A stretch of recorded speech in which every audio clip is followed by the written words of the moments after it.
Chemical kinetics और exercise solve कर रहे हैं आज।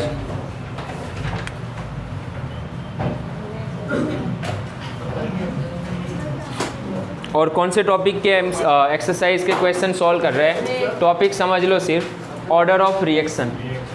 टॉपिक कौन सा है? ऑर्डर ऑफ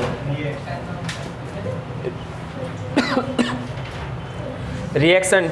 ये टॉपिक एक्सरसाइज के क्वेश्चन सॉल्व करेंगे और बहुत इंपॉर्टेंट क्वेश्चन है ये। चलो एक बार हल्का सा रिवाइज करवा रहा हूँ मैं तुम्हें। ऑर्डर ऑफ रिएक्शन क्या होता है? एज एग्जांपल मान लो एक रिएक्शन है A प्लस बी और सामने प्रोडक्ट बन रही है C प्लस डी बन रही है। स्टोइकियोमेट्री होगी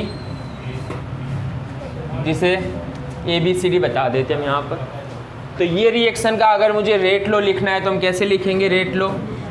तो rate is equal to K concentration of A and power X, not stoichiometry. Concentration of B and power Y। X and Y क्या है? और वही डिसाइड करता है ऑर्डर ऑफ रिएक्शन। तो यहाँ पर ऑर्डर ऑफ रिएक्शन अगर मुझे लिखना है तो n इज इक्वल टू क्या होगा? x प्लस वाई, और ये होगा ऑर्डर ऑफ रिएक्शन।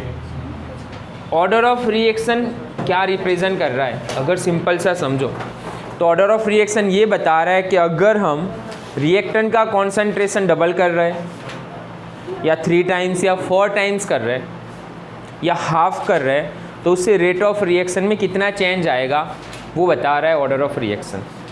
तो कॉन्सेंट्रेशन ऑफ रिएक्टेंट्स इंक्रीज या डिक्रीज करने से रेट ऑफ रिएक्शन में कितना चेंज आएगा वो रिप्रेजेंट करना है। मतलब क्या है? वो ऑर्डर ऑफ रिएक्शन है जिसे हम क्या लिखेंगे? n is equal to X plus Y.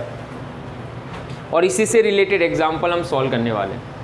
चलो उससे आगे चलते हैं। कौन कौन से एक्सरसाइज के क्वेश्चन हम सॉल्व कर रहे हैं वो? तो एक्सरसाइज के अंदर से हम 4.6 देन 4.6 मैंने लिखे थे तो तुमने छुपा दिया, वो इजी छुपा दिया। 4.9 4.10 4.9 4.10 4.11 ये 5 एग्जाम्पल सॉल्व करेंगे हम। और एक और है 4.9 10 11 एंड 12 4.12 ये एग्जाम्पल सॉल्व करने वाले। बहुत बढ़िया क्वेश्चन है जिसमें से 4.10 एंड 4.11 वाला क्वेश्चन है ना, बोर्ड एग्जाम में 4 मार्क्स में कई बार आता है। तो क्वेश्चन कैसे सॉल्व करेंगे वही देखना है। चलो स्टार्टिंग कर रहे हैं। सबसे पहले एक्सरसाइज का क्वेश्चन 4.6। चलो 4.6 क्या गिवन है और क्या फाइंड करना है वो देख लो। प्रॉब्लम लो textbook. A reaction is second order. कौन सा रिएक्शन गिवन है? सेकंड ऑर्डर का रिएक्शन गिवन है। With respect to reactant, how is the rate of the reaction affected if the concentration of reactant. अगर reactant का concentration increase करे। 2 condition है। कौन से ऑर्डर का रिएक्शन है? पहले ही लिख लिया है कि ये सेकंड ऑर्डर रिएक्शन है, ध्यान रखना सेकंड ऑर्डर रिएक्शन है। और रिएक्टेंट के टर्म्स में एज एग्जाम्पल मान लो मैं रेट लो लिख रहा हूँ। Rate is equal to K into A और उसके रिस्पेक्ट में हम क्या लिखेंगे? 2 लिखेंगे और वही रिप्रेजेंट कर रहा है order of reaction. Second order reaction हुआ ये, सेकंड ऑर्डर रिएक्शन हुआ ये, यस। तो अब चलो आगे। फर्स्ट कंडीशन क्या है वो? तो फर्स्ट कंडीशन में ये है अगर रिएक्टेंट का कॉन्सेंट्रेशन हम डबल करें तो अगर A कितना करना है फर्स्ट कंडीशन में हम डबल कर रहे हैं तो A को डबल करो तो यहाँ पर बोलो क्या लिखेंगे? Rate is equal to K 2A square. तो कितना हुआ? 4KA square. तो रेट ऑफ रिएक्शन कितने टाइम इंक्रीज होगा? 4। तो सिंपल सा है। चलो सेकंड कंडीशन में क्या गिवन है? अगर रिएक्टेंट का कॉन्सेंट्रेशन हम कितना कर रहे हैं? Reduce to half. अगर हाफ करें तो बोलो क्या होगा? तो rate is equal to K 1/2 A square, तो क्या होगा 1/4 के ए स्क्वायर। तो कितना रिड्यूस हो जाएगा रेट ऑफ रिएक्शन अपना 1/4। याद रखना ओके। रिएक्टेंट का कॉन्सेंट्रेशन इंक्रीज होगा तो रेट ऑफ रिएक्शन इंक्रीज होता है, पर कितना होना है वो डिपेंड कर रहा है ऑर्डर ऑफ रिएक्शन पर। तो ऑर्डर ऑफ रिएक्शन पर डिपेंड करेगा वो। फर्स्ट 4.6। चलो नेक्स्ट उसके बाद कौन सा एग्जांपल सॉल्व कर रहे हैं हम उसी से रिलेटेड है। 4.9 पर आ जाओ। चलो exercise 4.9। A reaction is first order in A and second order in B. मतलब रेट लो लिख रहा हूँ, देखो गिवन नहीं है रेट लो, लेकिन लिख सकते हैं हम। ए के रिस्पेक्ट में कितना है फर्स्ट ऑर्डर मतलब 1, और बी के रिस्पेक्ट में कितना है सेकंड ऑर्डर मतलब 2। तो टोटल ऑर्डर ऑफ रिएक्शन कितना हुआ 3 हुआ। टोटल ऑर्डर ऑफ रिएक्शन 3 हुआ। अब तुम्हें पूछा क्या है, right the differential rate equation. तो फर्स्ट यही हुआ डिफरेंशियल रेट इक्वेशन, इसी को बोलेंगे हम। तो एक तो हो गया ना। सेकंड नंबर क्या फाइंड करना है, how is the rate affected on increase the concentration of B. अगर हम सेकंड नंबर में क्या करें, बी के कॉन्सेंट्रेशन को कितना इंक्रीज करना है यहाँ पर 3 टाइम्स। अगर बी के कॉन्सेंट्रेशन को 3 टाइम्स इंक्रीज करें तो रेट ऑफ रिएक्शन कितना चेंज होगा। तो ए के कॉन्सेंट्रेशन को चेंज नहीं करेंगे, बी को 3 टाइम्स कर देंगे 3b। तो बोलो क्या हुआ, तो 9 के ए कॉन्सेंट्रेशन एंड बी। तो कितना इंक्रीज हो गया इनिशियल से। इनिशियल कितना था, देखो ये इनिशियल है ना, ये इनिशियल था, लेकिन अब कितना हो गया 9 टाइम्स इंक्रीज हो गया। तो अगर मान लो हम बी का कॉन्सेंट्रेशन 3 टाइम्स इंक्रीज कर रहे हैं तो order of rate of reaction कितना इंक्रीज हो जाएगा 9 टाइम्स इंक्रीज हो जाएगा। थर्ड कंडीशन में क्या गिवन है, चलो ध्यान से, अगर ए का कॉन्सेंट्रेशन हम डबल कर रहे हैं और बी का कॉन्सेंट्रेशन भी डबल कर रहे हैं तो बोलो क्या होगा। तो रेट इक्वेशन वापस लिखो, रेट इज इक्वल टू के, ए का कॉन्सेंट्रेशन डबल लिखो मतलब 2a और बी का कॉन्सेंट्रेशन 2b और स्क्वायर। बोलो कितना हुआ 4 8, तो 8 के ए बी स्क्वायर। तो इनिशियल कॉन्सेंट्रेशन तो ये रहा ना, अरे sorry initial rate of reaction तो ये रहा, कितना इंक्रीज हो गया लेकिन अब 8 टाइम्स इंक्रीज हो गया। तो ये था 4.9। नेक्स्ट उसके बाद पोज करना थोड़ी देर ना, बस ऐसे ही रख। चलो पहले ये लिख लो, क्योंकि अब 4.10 जो एक्सरसाइज का क्वेश्चन है ना वो थोड़ा लंबा एक्सरसाइज क्वेश्चन है, और कैसे सॉल्व करेंगे वो मोस्ट इम्पोर्टेंट है बोर्ड के लिए। अब जो क्वेश्चन आ रहा है वो ये लिख लेना या स्क्रीनशॉट ले लेना, इसका वीडियो में से स्क्रीनशॉट ले लेना। चलो आगे कौन सा क्वेश्चन आया अब हम 4. मोस्ट इम्पोर्टेंट क्वेश्चन है, ध्यान रखना ये 4.10। क्वेश्चन में क्या क्या गिवन है और क्या फाइंड आउट करना है वो। चलो, in a reaction between A and B, A and B में रिएक्शन हो रहा है, initial rate of reaction given है अलग अलग टाइम पर, and what is order of reaction. क्या फाइंड करना है तुम्हें, ऑर्डर ऑफ रिएक्शन फाइंड करना है। मतलब शॉर्ट में अगर बताऊँ तो एन कैलकुलेट करना है, order of reaction and second number बस वही एक ही चीज़ कैलकुलेट करनी है ए और बी के रिस्पेक्ट में। ओके चलो, अब जो डेटा गिवन है ना, आंसर है ना, हम 2 मेथड से कैलकुलेट करेंगे, एक जो नॉर्मल मेथड है वो और एक डायरेक्ट शॉर्ट आंसर। सिर्फ डेटा ऊपर से हम बता देंगे कि यस इसका आंसर ही होना चाहिए। तो कौन कौन से डेटा गिवन है वो पहले लिख रहा हूँ मैं। चलो, ए रिएक्टेंट और बी रिएक्टेंट यहाँ पर लिख रहा हूँ मैं। ओके, कॉन्सेंट्रेशन यहाँ पर लिखूँगा मैं, और यहाँ पर रेट ऑफ रिएक्शन गिवन है, initial rate of reaction given है। चलो फर्स्ट एक्सपेरिमेंट करने पर, फर्स्ट एक्सपेरिमेंट में ए का कॉन्सेंट्रेशन कितना है 0.20 और बी का कॉन्सेंट्रेशन कितना है 0.30, और उस वक्त रेट ऑफ रिएक्शन कितना गिवन है 5.07 10⁻⁻⁵। देखना मैं डेटा यूँ लिख रहा हूँ कि टेक्स्ट बुक में ही होता है। सेकंड एक्सपेरिमेंट पर क्या है देखो 0.20 ही है, बी का कॉन्सेंट्रेशन कितना किया है 0.30 10 और रेट ऑफ रिएक्शन वही आ रहा है।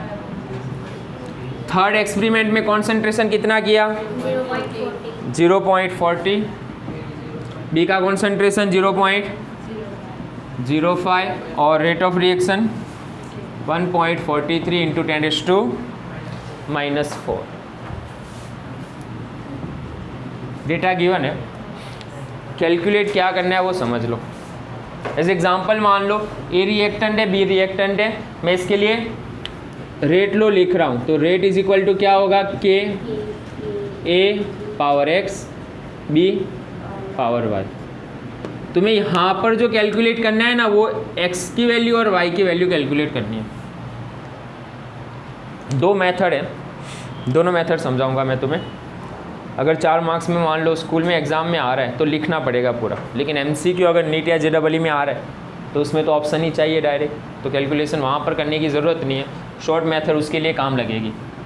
चलो सबसे पहले हम 3 कंडीशन जो है ना, 3 एक्सपेरिमेंट, उन सब के लिए रेट एक्सप्रेशन लिख लेते हैं। चलो रेट कितना गिवन है फर्स्ट के लिए 5.07 10⁻⁵। चलो के फर्स्ट के लिए लिख रहा हूँ मैं, concentration of A and power x and concentration of, मतलब डायरेक्ट लिख लेता हूँ फर्स्ट के लिए। चलो 0.20 और 0.30 पावर 1, इक्वेशन 1। चलो same equation 2 and equation 3 derive करेंगे ना इस तरह, 5.07 10⁻⁵ के 0.20 x 0.10 y, इक्वेशन 2। चलो थर्ड नंबर 1.43 इंटू 10⁻⁴ के 0.40 x and 0.05 y, equation number 3। ये तो लिख ही लेंगे।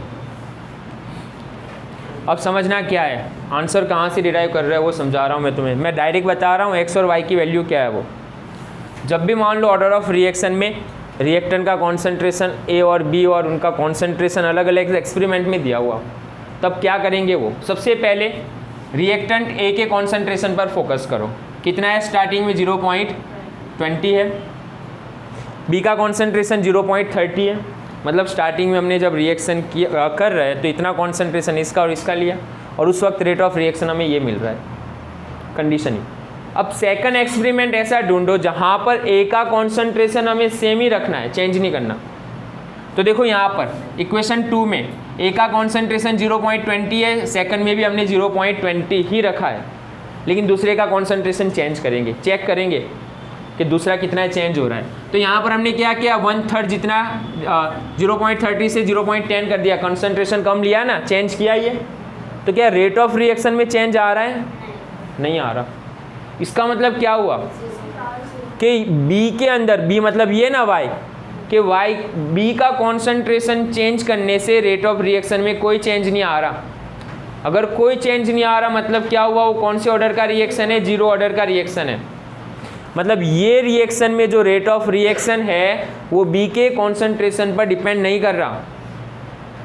तो मतलब Y की वैल्यू कितनी आएगी यहाँ पर, 0, डायरेक्ट पता चल गया ना ये तो हमें। तो ये तो Y के रिस्पेक्ट में हमने चेक किया, अब X के रिस्पेक्ट में चेक करेंगे, X बाकी ना अब। तो चलो अब B का नेक्स्ट सेकंड पर आ जाओ।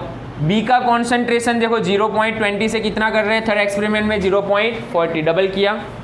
0.20 से कितना कर रहे हैं, ध्यान रखो यहाँ पर डबल कर रहे हैं ना, बीच वाला भूल जाओ, अभी बीच की ज़रूरत नहीं है। 0.20 से 0.40, ये तो कितना भी चेंज करो, कम करो, कोई फ़र्क नहीं पड़ रहा।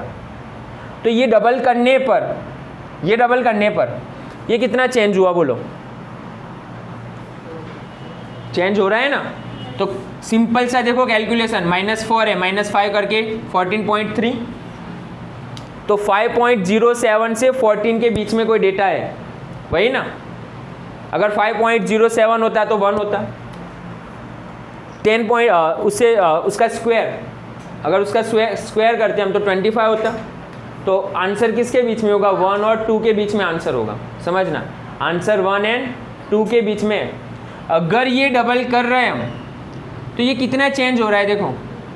अगर फर्स्ट ऑर्डर का रिएक्शन होता तो ये भी डबल हो जाता, समझना, ये भी डबल हो जाता, फर्स्ट ऑर्डर का होता तो। अगर डबल कर रहे हो और सेकंड ऑर्डर का होता, सेकंड ऑर्डर समझ रहे हो ना, तो ये स्क्वायर जितना हो जाता, मतलब स्क्वायर जितना हो जाता, समझ रहे हो ना पॉइंट। लेकिन ये तो बीच में आ रहा है ना, तो आंसर 1 और 2 के बीच में आंसर कितना है कैलकुलेशन करके चेक करेंगे। तो कैलकुलेशन कैसे करना है वो, चलो फर्स्ट वाली तो चीज़ क्लियर है ना, y कितना आ रहा है वो तो।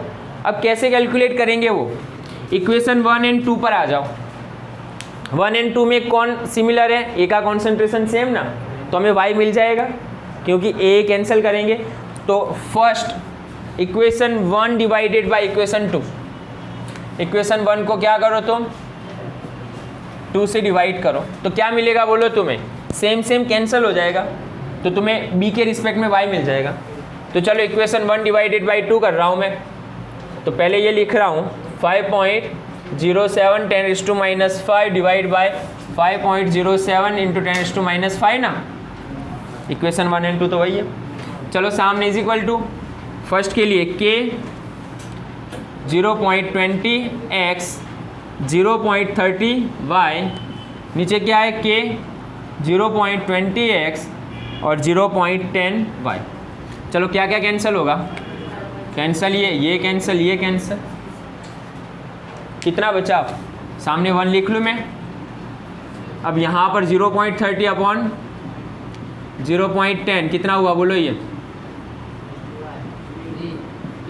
तो 1 is equal to 3 power y। अब मुझे y की वैल्यू निकालनी है तो लॉग लेना पड़ेगा ना, तो चलो दोनों तरफ मैं लॉग कर लेता हूँ। log 1 is equal to y, आगे log 3, y को सब्जेक्ट बना लेता हूँ मैं, log 1 बाय log 3। log 1 की वैल्यू कितनी 0, ऊपर 0 है तो आंसर 0 होगा। मतलब कोई लॉग टेबल या कोई कैलकुलेटर निकालने की कोई ज़रूरत नहीं होगी, ये एग्जाम्पल में आसान है कैलकुलेशन। तो इस तरह में क्या मिल गया, y मिल गया। और इसी तरह हम क्या निकालेंगे, अब x निकालेंगे, तो इक्वेशन 1 को किससे डिवाइड करेंगे। अब मुझे मान लो ये निकालना है ना x, तो ये दोनों का कॉन्सेंट्रेशन चेंज हो रहा है ना, वो इक्वेशन लेना है। यहाँ तो कोई फ़र्क नहीं पड़ रहा, तो चलो क्या करेंगे बोलो, अब हम थोड़ा यूँ करना हो, इक्वेशन 1 डिवाइडेड बाय इक्वेशन 3 ना, फर्स्ट को 3 से डिवाइड करो, तो चलो क्या आंसर आना है 5.07 10⁻⁵, कितना है यहाँ पर 1.43 into 10⁻⁴ is equal to k 0.20 x 0.30 y, division में कितना है k 0.40 x 0.05 y। अब समझना, कैलकुलेशन करो, ये कितना आया डिवाइड करके टोटल, इसका अरे टोटल कितना आ रहा है, मतलब 5.07 को 14.3 से डिवाइड कर दो, -5 कैंसल, मैं क्या बोल रहा हूँ 0.35 आ रहा है ना, 14.3 इसको इससे डिवाइड करो तो 0.35 ओके। चलो यहाँ पर ये कैंसिल के, y की वैल्यू कितनी होगी बोलो, y की वैल्यू यहाँ पर 0, यहाँ पर 0, तो 0 0 मतलब 1 हो गया ये, तो उसे लिखने की ज़रूरत ही नहीं है। यहाँ पर बचा क्या, आप 0.20 बाय 0.40, ये समझ रहे हो ना, 1 आ गया कैसे, है ना। चलो यहाँ पर अब क्या होगा बोलो 0.5 ना, 0.2 डिवाइड बाई 0.4, तो मतलब 0.5 पावर x। तो अब क्या करेंगे बोलो, लॉग लेंगे, तो लॉग ले लो, तो log 0.35 इज इक्वल टू आगे x log 0.5, x को सब्जेक्ट बना लो, log 0.35 डिवाइड log 0.5, कैलकुलेशन करो, कोई ना कोई तो आंसर मिलेगा ना, लॉग टेबल चाहिए यहाँ पर। तो कितना आंसर आ रहा है 1.5 के आसपास में आंसर आएगा, आसपास नहीं 1.5 ही आएगा।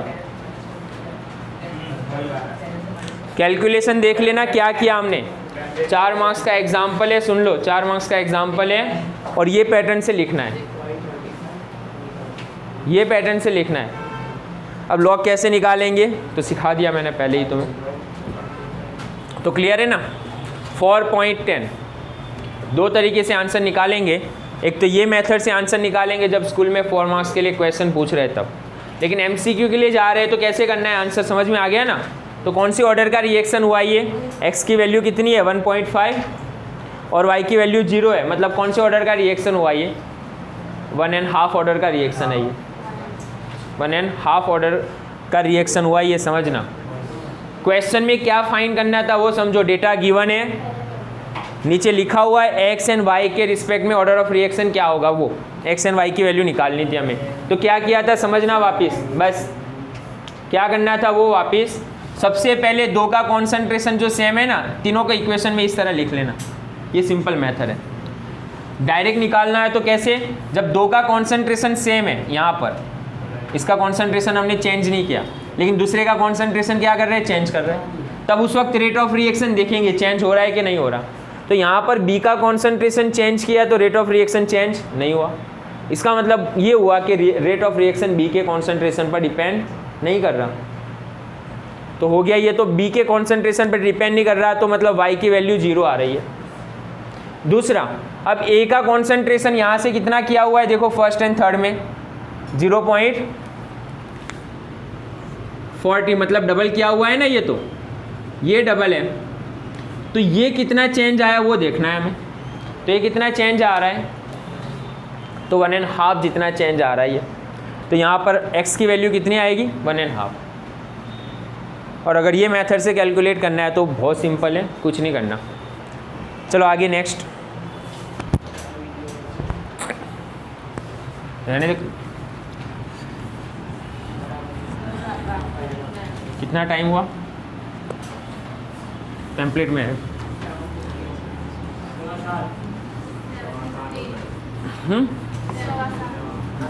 7:15 ना हो जाएगा। चलो चलो उसके बाद नेक्स्ट 4.11 सेम टाइप क्वेश्चन है, क्वेश्चन वैसे ही है। चलो first 4.11 the following result have been obtain during the kinetic study of the reaction. तो रिएक्शन हो रहा है, उसका रिएक्शन देखो लिखा हुआ है यहाँ पर 2a + b किस में कन्वर्ट हो रहा है, वो c एंड d में कन्वर्ट हो रहा है। चलो आगे क्या कैलकुलेट करना है, टेबल के नीचे लिखा हुआ है डिटरमाइन द रेट लो, तो रेट लो लिखेंगे इसके लिए, और दूसरा rate constant for the reaction. चलो यहाँ पर रेट लो लिख रहा हूँ मैं, ध्यान रखना है यहाँ पर रेट लो कैसे लिखेंगे हम, rate is equal to k concentration of a power x concentration of b power y। अगर x एंड y की वैल्यू मिल गई तो तुम्हें रेट ऑफ रिएक्शन मिल गया। तो तुम्हें in short x and y ही पूछा है यहाँ पर, ऐसा नहीं है कि मैंने ये लिख लिया और आंसर हो गया, नो, यहाँ पर x एंड y कितना है वो लिखना है। और दूसरा क्या कैलकुलेट करना है तुम्हें, यहाँ पर k की वैल्यू कितनी होगी वो, यही चीज़ है ना। चलो अब 4 एक्सपेरिमेंट है यहाँ पर अलग अलग। फर्स्ट ए का concentration b and rate of reaction given है। फर्स्ट एक्सपेरिमेंट देखो ध्यान से, और कौन से डेटा है वो। चलो फर्स्ट एक्सपेरिमेंट में ए का कॉन्सेंट्रेशन कितना है 0.1 मोल पर लीटर, बी का concentration 0.1 and rate of reaction कितना है 6 × 10⁻³ मोल पर लीटर मिनट इनवर्स है। ओके ध्यान रखना मिनट में गिवन है। तो फर्स्ट कंडीशन में क्या है, ए 0.1 लिया, बी 0.1 लिया, रेट ऑफ रिएक्शन इतना है, इतनी स्पीड से प्रोडक्ट बन रही है। चलो सेकंड एक्सपेरिमेंट कर रहे हैं यहाँ पर। सेकंड एक्सपेरिमेंट में क्या कर रहे हैं, ए का कॉन्सेंट्रेशन कितना कर दिया 0.1 से 0.3 कर रहे हैं, और इसका कॉन्सेंट्रेशन 0.2 कर रहे हैं, और चेक कर रहे हैं स्पीड कितनी आई 7.2 × 10⁻² आ रही है। दोनों को चेंज किया हुआ है ना। थर्ड नंबर चलते हैं, चलो 0.3 ए का कॉन्सेंट्रेशन 0.3 चेंज नहीं किया, लेकिन बी का कॉन्सेंट्रेशन कितना कर दिया बोलो 0.2 से डबल किया। अब रेट ऑफ रिएक्शन कितना हुआ बोलो 2.88 × 10⁻। देखो आंसर डायरेक्ट मिल जाएगा तुम्हें। एक तो ये तो कांस्टेंट रखा ना, लेकिन इसे डबल किया तो ये कितना हुआ बोलो, कितने टाइम्स इंक्रीज हो गया, ये 7.2 है -2 है 28.8 -2 कर दूँ ना, तो 7.2 से 28 मतलब 4 टाइम्स हुआ। तो ये डबल करने पर कितना हुआ, ये 4 टाइम्स हो रहा है। डबल करने पर ये 4 टाइम्स हो रहा है। दिमाग में एक तो चीज़ आ गई ना तुम्हें। चलो 4th नंबर के एक्सपेरिमेंट में ये 0.4 है और ये 0.1। देखो कौन से रिस्पेक्ट में, 0.1 को 0.1 में ही रखा ना। फर्स्ट एंड फोर्थ इक्वेशन देखो, और 0.1 से कितना किया, ये 0.4 मतलब 3 टाइम्स बढ़ा रहा है। तो ये कितना इंक्रीज हुआ, 2.40 इंटू 10⁻²। कितना इंक्रीज हुआ बोलो, 10⁻² ना। तो 6 से कितना हो गया, 24 हो गया ना, -3 करेंगे तो 4 टाइम्स। तो समझो आंसर तो डायरेक्ट हो गया, यहाँ पर आंसर डायरेक्ट हो गया एक ही स्टेप में।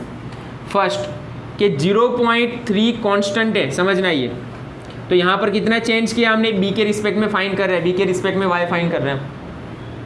कि ये डबल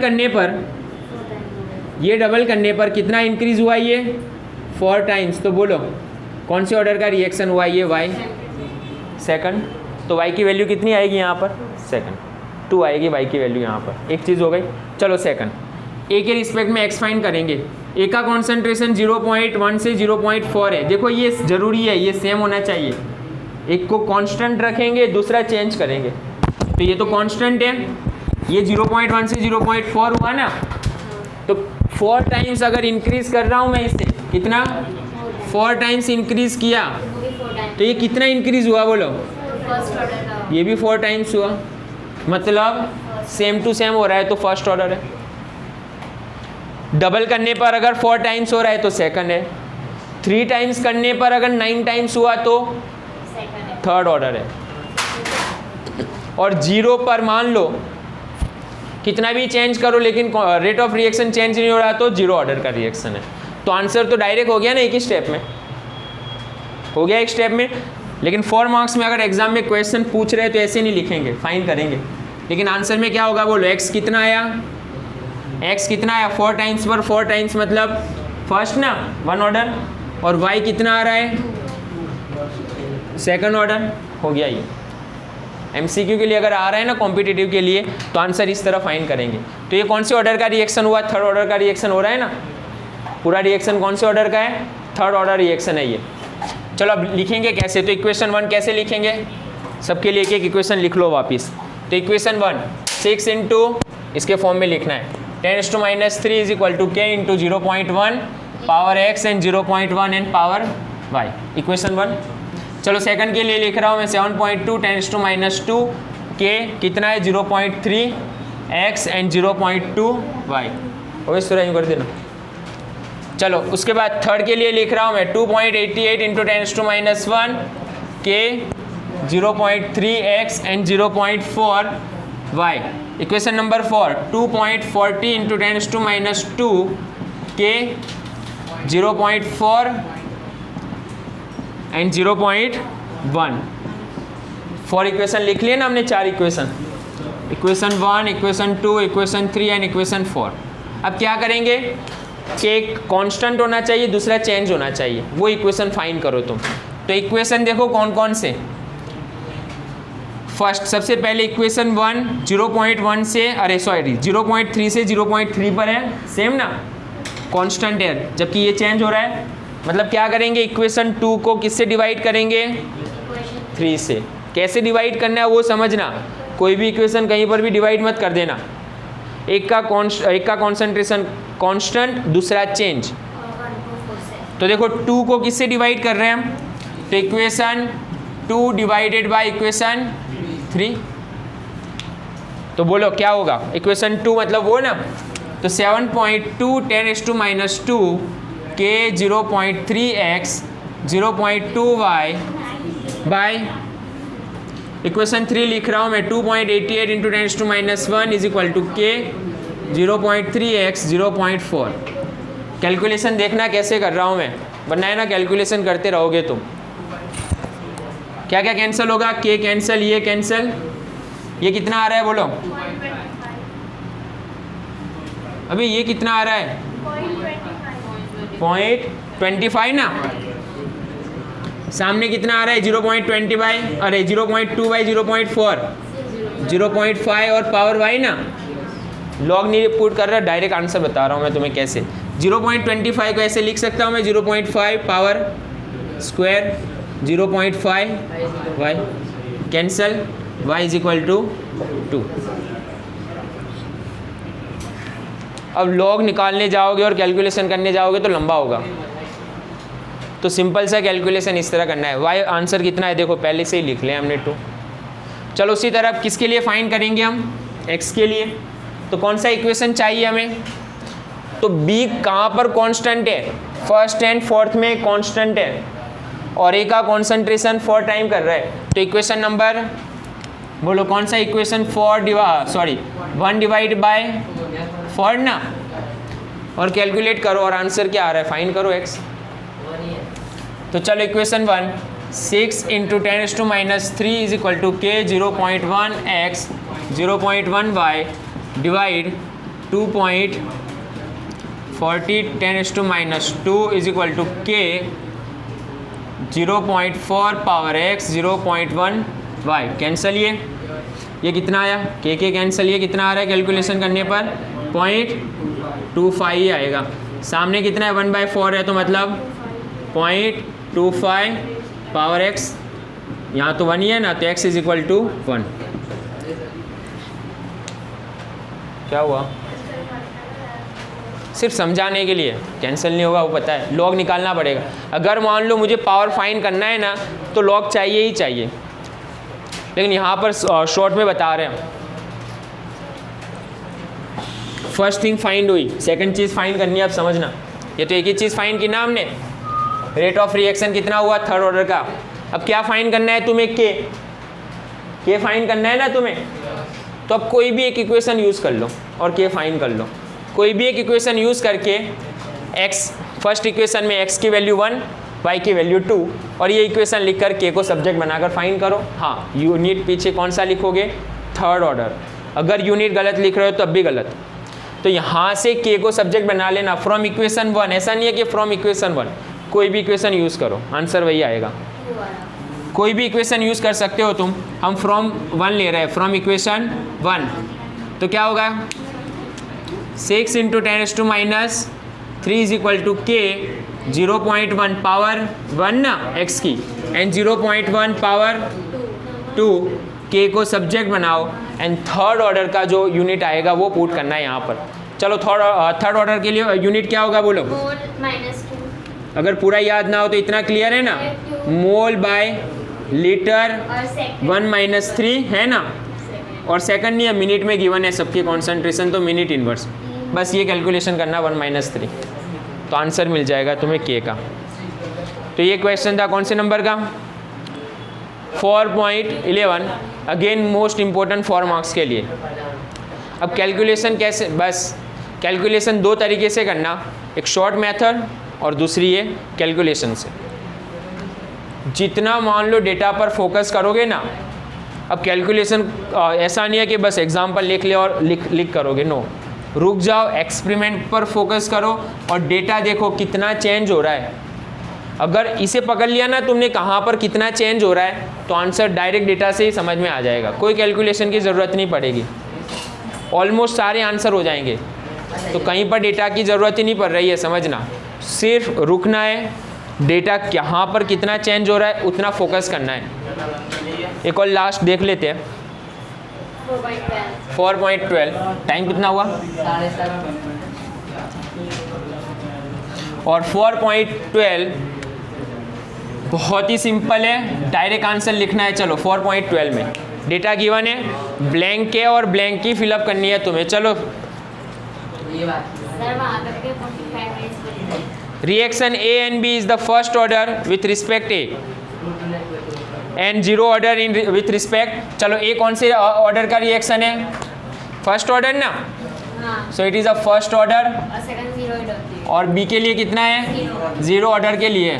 ध्यान रखना है यहाँ पर ये गिवन है, अब डेटा गिवन है और ब्लैंक है। चलो फर्स्ट एक्सपेरिमेंट में ले लेते हैं, A B एंड रेट है। चलो फर्स्ट एक्सपेरिमेंट में कितना गिवन है, A 0.1, B कितना है 0.1, रेट ऑफ रिएक्शन कितना है 2 इंटू 10⁻²। यहाँ पर कुछ कैलकुलेट नहीं करना। चलो सेकंड नंबर पर आ जाओ, ब्लैंक के 0.2 और ये कितना हो रहा है 4 इंटू 10⁻²। चलो यहाँ पर आंसर क्या आएगा